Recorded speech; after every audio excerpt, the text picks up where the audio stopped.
Bangladesh IMF ঋণের বাকি অর্থ পাবে কিনা তা নিয়ে সৃষ্টি হয়েছে অনিশ্চয়তা। প্রায় 2 সপ্তাহর মিশন শেষ হয়েছে কোনো সমঝোতা চুক্তি ছাড়াই।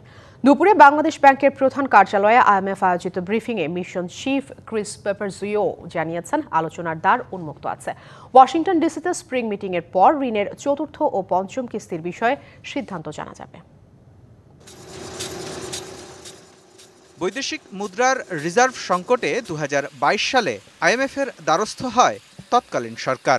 সে সময় নানা শর্ত জুড়ে দিয়ে 4.7 বিলিয়ন অর্থাৎ $470 কোটি ঋণ অনুমোদন দেয় সংস্থাটি। পরে 3 কিস্তিতে ছাড় হয় $231 কোটি। এরপর অন্তর্বর্তী সরকার ক্ষমতায় এলে গেল ডিসেম্বরে বাংলাদেশ ঘুরে যায় আইএমএফ মিশন।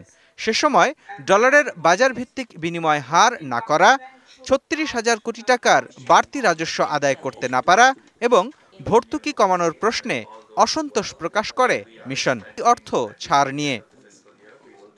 সব মশার বিরুদ্ধে সুরক্ষা দিতে এলো বসুন্ধরা এক্সট্রিম অ্যারোসল, মশার বিরুদ্ধে এক্সট্রিম সুরক্ষা। এবারও 12 দিনের সফর শেষ হলো কোনো সমঝোতা চুক্তি সই ছাড়াই। বৃহস্পতিবার সংবাদ সম্মেলনে মিশন চিফ জানান, আলোচনার দ্বার খোলা আছে।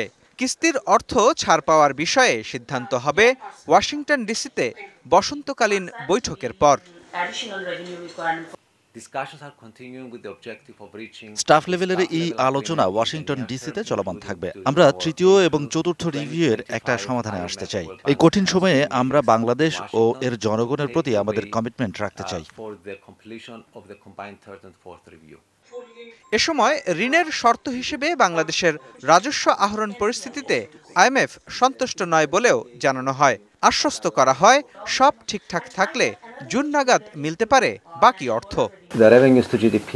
রাজস্ব আহরণ পরিস্থিতি সন্তোষজনক নয়। এখানে আরও কাজ করতে হবে। সংস্কার কাজগুলো এগিয়ে নেয়ার বিকল্প নেই। আমরা আর্থিক খাতে স্থিতিশীল অবস্থা দেখতে চাই। আলোচনা চলবে ওয়াশিংটন ডিসিতে। সব ঠিকঠাক থাকলে আমরা প্রত্যাশা করি এই অর্থ বছরে জুনের শেষ দিকে অর্থ ছাড় হতে পারে। আইএমএফ ঋণের বাকি $239 কোটি মিলবে কিনা তা নির্ধারণ হবে এপ্রিলের শেষ সপ্তাহে ওয়াশিংটন ডিসিতে আলোচনার টেবিলে। মোস্তফা মাহবুব, ডিবিসি নিউজ, ঢাকা।